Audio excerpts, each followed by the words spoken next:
NEET தேர்வு இல்லாத மருத்துவத்துறை சார்ந்த படிப்புகளுக்கு Vinayaka mission school of allied health science, Chennai, Pondicherry, Salem. வணக்கம். செய்திச் சுருக்கம். ரத்து செஞ்சதே விஜய்தான், உண்மையை போட்டுடைத்த காங்கிரஸ் எம்பி. முதல்வர் விஜய் 2 நாள் பயணமாக டெல்லி சென்றார். நேற்று பிரதமர் மோடி மத்திய நிதியமைச்சர் நிர்மலா சீதாராமனை மரியாதை நிமித்தமாக சந்தித்தார். இன்று காங்கிரஸ் தலைவர்கள் சோனியா, ராகுல், கார்கே மற்றும் இடதுசாரி தலைவர்களை சந்திப்பார் என்று எதிர்பார்க்கப்பட்டது. JNUவில் நிறுவப்பட்ட திருவள்ளுவர் சிலையையும் திறந்து வைக்கும் திட்டம் இருந்தது. ஆனால் கடைசி நேரத்தில் இந்த நிகழ்வுகள் எல்லாம் ரத்தானது. இதனால் டெல்லி பயணத்தை பாதியிலேயே முடித்துக் கொண்டு இன்று காலை சென்னை புறப்பட்டார் விஜய். விஜய் நிகழ்ச்சிகள் பாதியில் ரத்தானது பல யூகங்களை கிளப்பிய நிலையில் இது தொடர்பாக காங்கிரஸ் எம்பி கிறிஸ்டோபர் திலக் விளக்கம் அளித்தார். நான் நினைக்கிறேன் சிஎம் இதை கம்ப்ளீட்டா ஒரு அபிஷியல் விசிட்டா வச்சுக்கலாம்னு முடிவு பண்ணியிருக்கிறாருன்னு நினைக்கிறேன். பிரைம் மினிஸ்டரை பார்த்துட்டு போயிட்டாரு. அடுத்த விசிட் அநேகமா ஜூன் 11ஆம் தேதி மீண்டும் மாண்பு முதல்வர் இங்க வராரு. கண்டிப்பா அப்ப சோனியா காந்தி அவர்களையும் ராகுல் காந்தி அவர்களையும் கண்டிப்பா சந்திப்பாரு. ரெண்டாவது இப்ப காங்கிரஸ் கட்சியை பொறுத்த மட்டும் இந்த கர்நாடகா லீடர்ஸ் எல்லாம் இன்னைக்கு வந்திருக்கிறாங்க. ரெண்டாவது 2 நாளா இந்த ஜார்க்கண்டோடைய ராஜ்யசபா சீட்டு இது போன்ற பல முடிவுகளை பத்தின டிஸ்கஷன்ஸ் நடந்துட்டு இருக்கு. ஸோ இந்த நெருக்கடிக்குள்ள ஆறாமரா உட்காந்து முதல்வரோட பேச முடியாதுன்ற காரணத்தினால நான் நினைக்கிறேன் முதல்வர் அவருடைய மற்ற ப்ரோக்ராம்ஸும், அதாவது JNUலயும் ஏதோ சிலை திறப்பு பண்ணணும்னு இருந்தாங்க போல இருக்கு, அதையும் அவர் ஒத்தி வச்சுட்டு போயிருக்கிறாரு. மற்றபடி இதுல ஸ்பெகுலேட் பண்றதுக்கோ இதுக்குள்ள ரொம்ப யோசிக்கிறதுக்கு ஒண்ணுமே இல்ல. டெல்லியில் விஜயின் ரகசிய அரசியல் வெளியே வராத பரபரப்பு தகவல். தமிழக முதல்வராக பதவியேற்ற தமிழக வெற்றிக் கழக தலைவர் விஜய் டெல்லியில் நேற்று பிரதமர் நரேந்திர மோடியை சந்தித்து பேசினார். அப்போது தமிழக நலன் சார்ந்த திட்டங்களுக்கு நிதி ஒதுக்க கோரி பிரதமரிடம் மனு அளித்தார். தமிழ்தாய் வாழ்த்து, மேகதாது உள்ளிட்ட விவகாரங்கள் தொடர்பான தமிழக கோரிக்கையை வலியுறுத்தியிருந்தார். பூங்கொத்து வழங்குவது, சால்வை அணிவிப்பது, பரஸ்பர வாழ்த்து தெரிவிப்பது உள்ளிட்ட நிகழ்வுகளுடன் சேர்த்தே 19 நிமிடத்தில் விஜய் மோடி சந்திப்பு முடிந்துவிட்டது. இந்த சந்திப்புக்கு பிறகு கர்த்தவ்ய பவனில் உள்ள நிதியமைச்சக அலுவலகத்தில் பாஜக மூத்த தலைவரும் மத்திய நிதியமைச்சருமான நிர்மலா சீதாராமனை விஜய் சந்தித்து பேசினார். பிரதமர் மோடியுடன் பேசியதை விட கூடுதல் நேரம் நிர்மலாவிடம் விஜய் பேசினார். கிட்டத்தட்ட அரை மணி நேரம் 2 பேரும் பேசினர். தமிழகத்துக்கு வழங்க வேண்டிய நிலுவை நிதி, GST, பகிர்வு நிதி, நெல் அரவை மானியம், 100 நாள் வேலைவாய்ப்பு திட்டம், மெட்ரோ திட்டம், ஜல் ஜீவன் போன்ற திட்டங்களுக்கான நிதி ஒதுக்கீடு குறித்து விஜய் பேசினார். விஜய் டெல்லி பயணத்தின் முக்கிய அம்சமாக நிர்மலாவுடன் விஜய் அரசியல் பேசிய விவகாரம்தான். அதாவது துறை ரீதியான பேச்சு முடிந்ததும் நிதியமைச்சர் நிர்மலாவும் முதல்வர் விஜயும் தனியாக சில நிமிடங்கள் பேசினர். எனவேதான் இந்த சந்திப்பு அரசியல் ரீதியாகவும் முக்கியத்துவம் வாய்ந்ததாக கருதப்படுகிறது. அவர்கள் என்ன பேசினார்கள் என்ற விவரம் வெளியாகவில்லை. இருப்பினும் தமிழக அரசியல் சூழ்நிலை பற்றி பேசியிருக்கக்கூடும் என்று எதிர்பார்க்கப்படுகிறது. பிரதமர் மோடியை சந்தித்தவுடன் பாஜக மூத்த தலைவரும் மத்திய உள்துறை அமைச்சருமான அமித்ஷாவை சந்திப்பதாகத்தான் விஜய் திட்டமிட்டிருந்தார். முதல்வர் தரப்பில் இருந்து தகவல் சொல்லப்பட்ட போதும் இதை உள்துறை அமைச்சகம் உறுதி செய்யவில்லை. அமைச்சர் அமித்ஷாவுக்கு ஏற்கனவே திட்டமிடப்பட்ட அலுவல்கள் இருந்ததால் இந்த சந்திப்பு நடக்கவில்லை. எனினும் இந்த சந்திப்பு கூடிய விரைவில் நடக்கும் என்றே உள்துறை அமைச்சக வட்டாரங்கள் தெரிவிக்கின்றன. தாவேகவுக்கு தாவிய அதிமுக MLAக்கள் சௌமியா நறுக். அதிமுகவின் இரட்டை இலை சின்னத்தில் போட்டியிட்டு வென்ற MLAக்கள் 4 பேர் பதவியை ராஜினாமா செய்துவிட்டு தாவேகவுக்கு தாவியதை பாமக MLA சௌமியா அன்புமணி கடுமையாக விமர்சித்தார். எங்க பாட்டாளி மக்கள் கட்சியின் கொள்கை பாத்தீங்கன்னா அது தெளிவா இருக்கு. அது தெளிவாக நம்மளுடைய பாட்டாளி கட்சியின் தலைவர் மருத்துவர் அன்புமணி அதெல்லாம் கரெக்டா சொல்லியிருக்கிறாரு.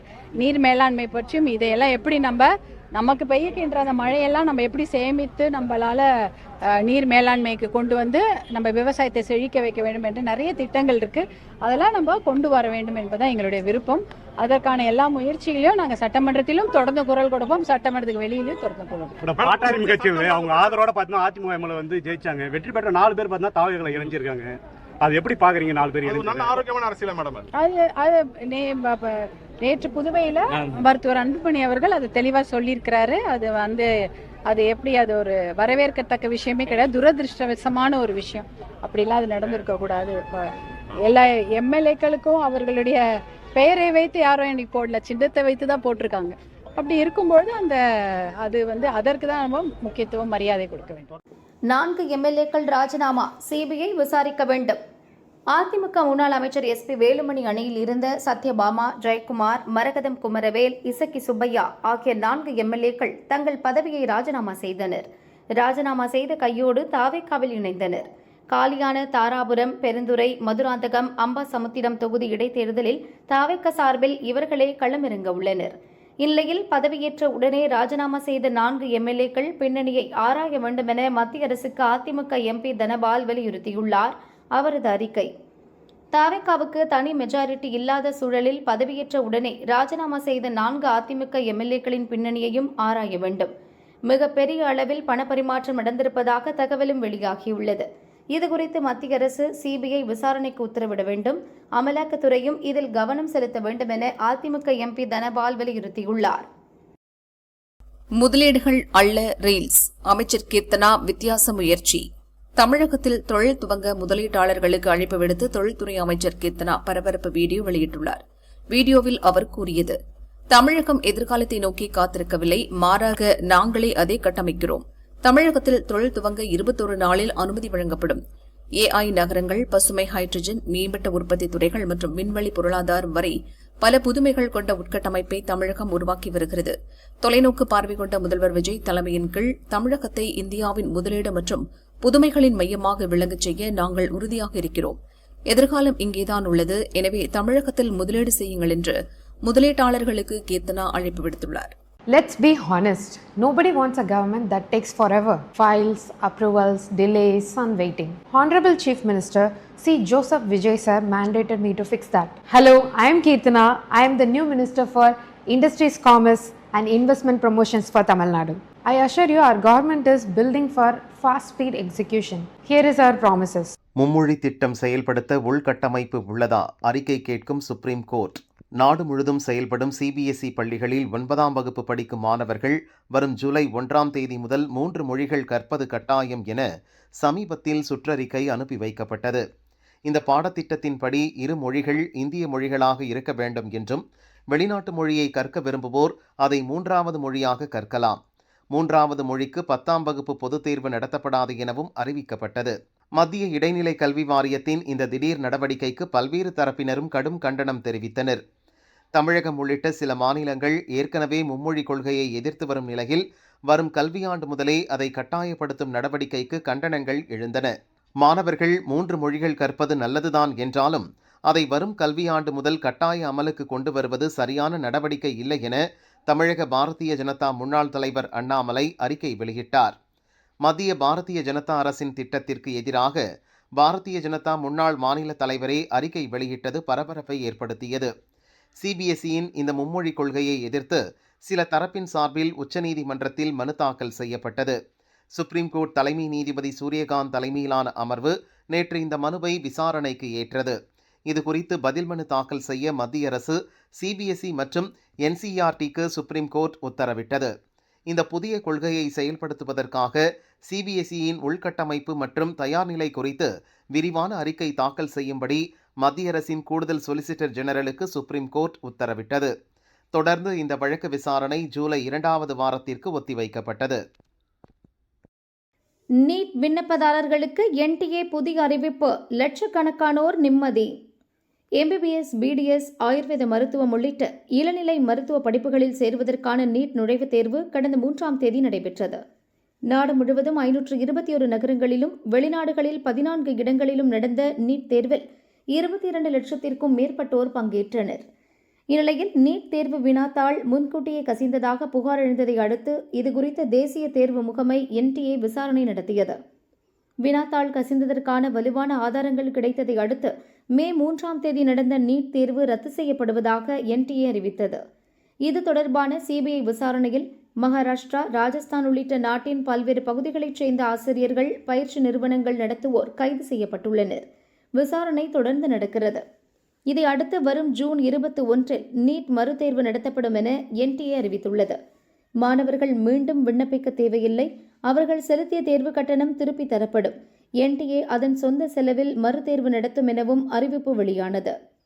மாணவர்கள் தாங்கள் விண்ணப்பித்த போர்ட்டலில் தங்கள் வங்கிக் கணக்கு விவரங்களை மே 27ஆம் தேதிக்குள் பதிவு செய்ய NTA வலியுறுத்துகிறது. அவர்கள் தரும் வங்கிக் கணக்கில் ஏற்கனவே கட்டிய விண்ணப்பத் தொகை வரவு வைக்க நடவடிக்கை எடுக்கப்பட்டுள்ளது. நேற்றுடன் அந்த காலக்கெடு நிறைவடைந்த நிலையில் இதுவரை 13 லட்சம் பேர் தங்கள் வங்கிக் கணக்கு விவரங்களை பதிவு செய்துள்ளனர். இந்நிலையில் வங்கிக் கணக்கு விவரங்களை சமர்ப்பிப்பதற்கான காலக்கெடுவை ஜூன் 22 வரை நீட்டித்து NTA புதிய அறிவிப்பை வெளியிட்டுள்ளது. இதனால் வங்கிக் கணக்கு விவரங்களை இதுவரை பதிவு செய்யாத லட்சக்கணக்கான மாணவர்கள் நிம்மதியடைந்துள்ளனர். பொது பிரிவினருக்கு 1700 ரூபாய், OBC, EWS பிரிவினருக்கு 1600 ரூபாய், SC/ST மாற்றுத்திறனாளிகள் மற்றும் 3ஆம் பாலினத்தவருக்கு 1000 ரூபாய் விண்ணப்பிக்க கட்டணம் வசூலிக்கப்பட்டது. அந்த தொகை மாணவர்களுக்கு அப்படியே திருப்பி தரப்படும் என NTA ஏற்கனவே அறிவித்துள்ளது குறிப்பிடத்தக்கது. 3வது நாளாக சரிந்த தங்கம் விலை. தமிழகத்தில் கடைசி 2 நாட்களாக தங்கம் விலை சரிவை சந்தித்து வருகிறது.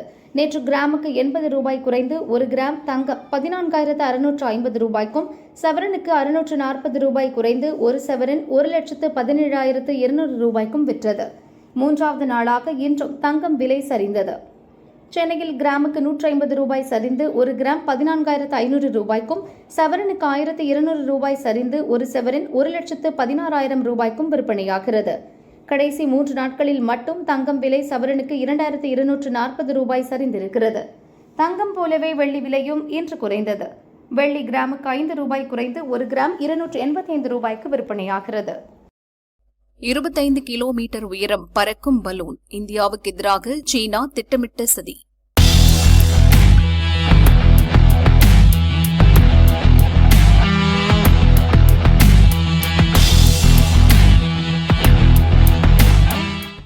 நம் நாட்டில் தயாரிக்கப்படும் இனிப்பு பிஸ்கட்டுகளுக்கு ஆப்பிரிக்க நாடுகள் முக்கிய சந்தையாக உருவெடுத்து வருவதாக மத்திய வர்த்தக அமைச்சகம் தெரிவித்துள்ளது. இந்தியாவின் மதிப்பு கூட்டப்பட்ட உணவுப் பொருட்கள் உலகச் சந்தைகளில் தொடர்ந்து தங்களது இருப்பை விரிவுபடுத்தி வருகின்றன. குறிப்பாக இந்திய இனிப்பு பிஸ்கட்டுகளுக்கு ஆப்பிரிக்க மண்டலம் முக்கிய ஏற்றுமதி சந்தையாக உருவெடுத்துள்ளது. இது ஏற்றுமதியாளர்களுக்கு மகிழ்ச்சி அளிக்கும் வகையில் அமைந்துள்ளது. இந்திய இனிப்பு பிஸ்கட் இறக்குமதி செய்வதில் கென்யா 2வது பெரிய சந்தையாக உள்ளது. 2025-26ஆம் நிதியாண்டில் 3.44 லட்சம் டன் இனிப்பு பிஸ்கட்டுகளை இந்தியா ஏற்றுமதி செய்துள்ளதாக மத்திய வர்த்தக அமைச்சகம் தெரிவித்துள்ளது.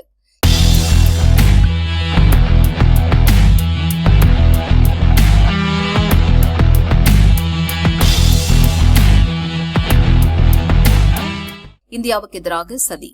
நம் நாட்டில் உற்பத்தியாகும் அரிசி மரபணு மாற்றம் செய்யப்பட்டதென கூறி இங்கிருந்து ஏற்றுமதி செய்யப்பட்ட அரிசியை சீனா ஏற்க மறுத்துள்ளது. கடந்த வாரம் மட்டும் 5 சரக்கு பெட்டகங்களை சீனா திருப்பி அனுப்பியுள்ளது. இதுவரை கிட்டத்தட்ட 70 சரக்கு பெட்டகங்கள் இவ்வாறு நிராகரிக்கப்பட்டுள்ளன. நம் நாட்டில் மரபணு மாற்றப்பட்ட அரிசி விளைவிக்கப்படுவதில்லை என மத்திய அரசு திட்டவட்டமாக தெரிவித்துள்ள போதும் சீனா மீண்டும் அதே நடவடிக்கையை மேற்கொண்டுள்ளது. இங்கு அமைந்துள்ள சீன அரசு நிறுவனத்தின் சோதனை அமைப்பு இந்திய அரிசியை பரிசோதித்து சான்றிதழ் வழங்கிய பின்னும் சீன அரசு முரண்பாடாக செயல்படுவது அதிர்ச்சி அளிப்பதாக மத்திய அரசு அதிகாரிகள் தெரிவித்துள்ளனர். உலகச் சந்தையில் இந்தியாவின் நற்பெயரை கெடுக்கும் நோக்கத்திலேயே சீனா இவ்வாறு செயல்படுவதாக அதிகாரிகள் குற்றம் சாட்டியுள்ளனர்.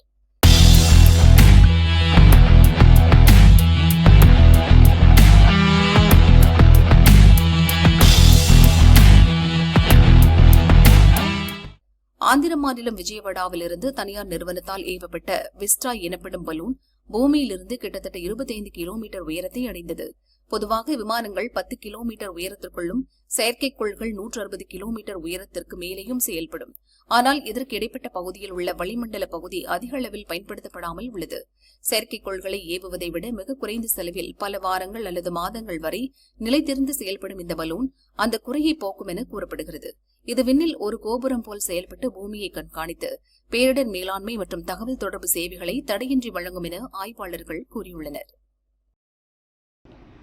ஈரானில் டமால் பேசும்போதே குண்டுமழை, அமெரிக்கா பெரிய அட்டாக். ஈரானுக்கு எதிரான அமெரிக்கா இஸ்ரேலின் போர் ஒரு வழியாக ஏப்ரல் துவக்கத்தில் முடிவுக்கு வந்தது.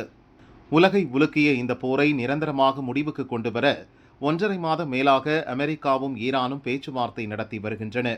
ஆனால் இப்போது வரை அதில் பெரிய முன்னேற்றம் ஏற்படவில்லை. மற்ற எல்லா விவகாரங்களிலும் ஒரு தெளிவு கிடைத்தாலும் ஹார்முஸ் ஜலசந்தி விவகாரத்தில் மட்டும் இதுவரை முடிவு எட்டிய பாடில்லை. நாங்கள்தான் ஹார்முஸ் ஜலசந்தியை கையாளுவோம் என்று ஈரான் முரண்டு பிடிக்கிறது. அதை அமெரிக்க அதிபர் ட்ரம்ப் விரும்பவில்லை.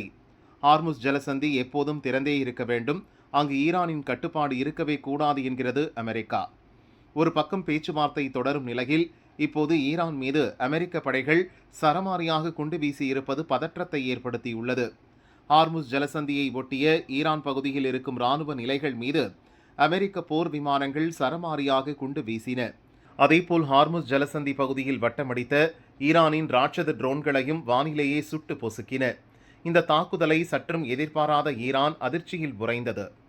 பேச்சுவார்த்தைக்கு நடுவே ஈரானில் அமெரிக்கா குண்டு வீசுவது இது இரண்டாவது முறை. திங்கட்கிழமையும் ஈரான் மீது அமெரிக்கா சரமாரி தாக்குதலை நடத்தியது. மத்திய கிழக்கில் இருக்கும் அமெரிக்க வீரர்களுக்கு அச்சுறுத்தல் ஏற்படுத்தும் வகையில் ஏவுகணைகள், ட்ரோன்களை ஈரான் நிலைநிறுத்தி வைத்தது. எனவேதான் தற்காப்புக்காக இந்த தாக்குதலை நடத்தினோம் என்று அமெரிக்கா சொல்கிறது. இன்னொரு பக்கம் ஈரான் கொந்தளிக்கிறது. அமெரிக்கா போர் விதிகளை மீறிவிட்டதாக குற்றம் சாட்டுகிறது. அமெரிக்காவுக்கு பதிலடி கொடுக்க முன்பு போல் மீண்டும் வளைகுடா நாடுகள் மீது ஈரான் தாக்குதல் நடத்தினால் அந்த கணமே போர் வெடிக்கும் அபாயம் உள்ளது.